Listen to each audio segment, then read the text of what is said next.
Alright, welcome back. This is part 2. And the next guy up on this list that I want to talk about is Madara Uchiha.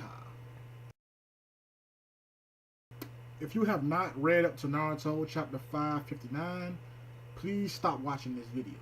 Because I do not want to be responsible for all the little spoiler alerts and the fucking troll alerts that's going to be on the bottom of this motherfucking video. Now, a lot of people like this theory that Tobi is some type of way a piece of Madara because of a few things. Atashi said something like, Tobi is a shell of his former self, and Kabuto has said some of the same shit. And also, when Madara was first resurrected by Kabuto, he actually made references to Nagato, who is, of course, Pain, to all you people that know that. And people are saying, well, how the fuck would he know who Pain was unless he was still alive in some way? Now, if he really did split himself up, and he's Tobi, then he would know who Nagato was, because even Tobi himself has said that he was the one who gave Nagato the Rinnegan. Now, this theory only works if you apply the clone theory thing to it. And by clone theory, I mean, Naruto pretty much learns the same shit that his clones learn. So that theory, in that sense, works with Tobi being some type of Madara. So if Tobi is some type of clone of Madara, then that works because they would share the same shit because they're linked here. So that would work in itself. I would like to not believe that theory, because to me that's somewhat of a letdown.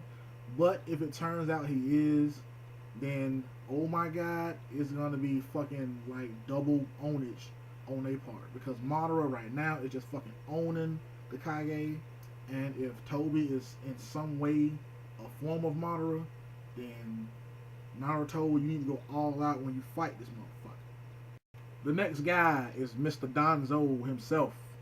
Now, a lot of people are like, the fuck, Danzo, ain't he dead? This theory was floating around, I think, kind of like a few months ago. I actually saw this on the forum, and I just started laughing a little bit. But the guy kind of explained himself as to why he thought that, and I just said, okay, I'll take it into consideration. I'll post this up whenever I make a video about who Tobi is, and I'll put this in the video.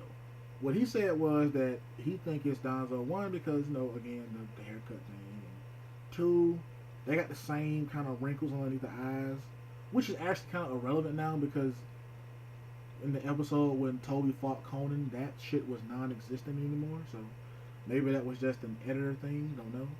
But he also said that Danzo and Tobi's view on how the world should be ran is pretty much the same. I'm like, I can kind of see where you're coming from.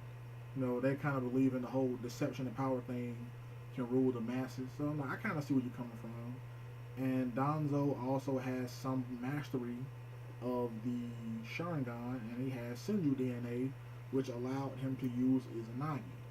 Now, the problem that I have with this theory is, of course, when Danzo fought Sasuke, Tobi was there.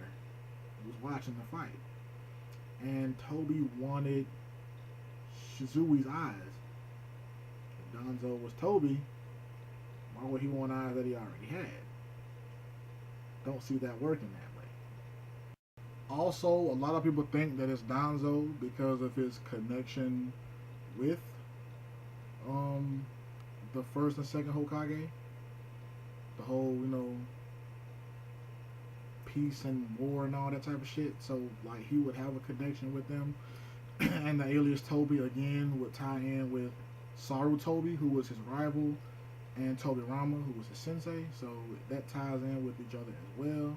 And also, the color of his skin is playing a huge factor in that now, because Danzo, as well as Sarutobi, they were kind of dark. And when Tobi took off his mask, saw that he was kind of dark, so people were just saying, oh yeah, it could be Danzo because of the skin, the hair, the way he is, and the way Tobi is. But honestly, I don't think Danzo could pull off the good boy act, the little silly thing. Don't think he could pull that off. So This is one that I'm finding to not be believable, but again, people are harping on it, so I had to include it. The next guy that I'm going to talk about on part 2 is Fugaku Uchiha. For those of you that don't know, Fugaku was the father of Itachi and Sasuke. He was also the current leader of the Uchiha clan at the time, and he was responsible for plotting the coup d'etat against the village, trying to rebel against the Shinju-led government. Now, people think that it could be him solely based on the fact that Itachi was hell-bent on Sasuke not seeing Tobi's face. And that's pretty much what that theory is based on. That, well, one, that he was a leader of the Uchiha clan, so he probably has some power that they don't know. Two, during the attack on the village, the Nine-Tail attack, Fugaku and his wife were nowhere to be found. Itachi was left to take care of Sasuke, who was a newborn at the time, and that's kind of odd. And also, like I said, Itachi was hell-bent on Sasuke not seeing Tobi's face, according to this theory, so it must have been someone who he was already intimately familiar with. With this theory, I don't have that much of an opinion on it, because to me it's a little far-fetched, but at the same time slightly believable. But the only problem that I do have with it is we clearly see his body and his wife's body in every flashback that has something to do with the Uchiha clan massacre. So him being Tobi, don't know, don't think so. But I had to throw this in there because this is one of the theories that everyone talks about. But as I stated before, we see his body in flashbacks. So, I mean, unless at the time, you know, Sasuke was heavily influenced by this genjutsu to where he even throughout his life recalled that as being the truth. I don't know. Do I think Fugaku would have the strength and power to do this type of stuff? Possibly, because he was the leader of the Uchiha clan, so possibly. His personality, as far as, you know, the Madara personality that Tobi has, would reflect the Uchiha hatred for Shinju. So that part of him is believable. Fugaku seemed like he was pretty much an asshole all the time, and that he was a stern believer in the Uchiha faith. So that aspect of Tobi does seem to reflect the way that Fugaku would have been. But other than that, I do not see Fugaku being Tobi. Sorry. Tune in to part 3 of my video, and that's the last part. And there's 3 more people that I need to talk about in this theory. And then in the end, I'll just wrap this big old motherfucker up, and we will end it there. So I will see you guys in the next few minutes.